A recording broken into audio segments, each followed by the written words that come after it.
Good evening. Thanks for joining me for this Hey Scan Padres postgame recap for April 23rd, where the Padres' woes continue and they drop Game 2 of this three-game set with the Brewers by a score of 6-3. 6 runs, 11 hits, no errors for Milwaukee. 3 runs, 8 hits, no errors for the Padres.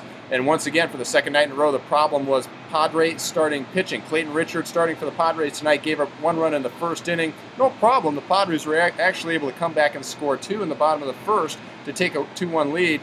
First time that Yovani Gallardo, the starter for the Brewers, had allowed any runs in the first 2 innings of any game that he had started this year. So Padres were able to break through, but unfortunately Richard really struggled in the second inning. He allowed 5 runs, with a key hit being in a Jonathan Lucroy bases loaded 2-out double down the left field line, and that really put this game out of reach. It was 6-2 at that point. The Padres did come back and score a run in the bottom of the second, but that'd be all they could muster. They did have opportunities, though, to get to Gallardo throughout this ballgame. In the 4th inning, they had runners on first and second.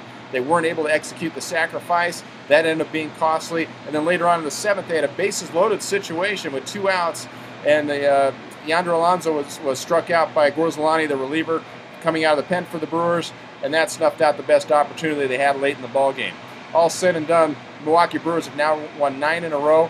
The Padres have been on a losing streak. They've dropped 5 in a row now after they swept the Dodgers. They dropped 3 to San Francisco. They've now dropped 2 to the Milwaukee Brewers, and they'll try to salvage it tomorrow. It'll be up to Edinson Volquez to get things going. He looked much better in his last outing. Did not overthrow, made a lot of quality pitches, and the Padres are going to have to rely on him to get through it tomorrow because they've used up this bullpen. Hey, credit Anthony Bass yesterday for going 3+ innings, and then Thad Weber, who did a great job tonight, going 4+ innings to suck up a lot of innings for this bullpen, at least to salvage the back end of the pen to still be sharp, hopefully.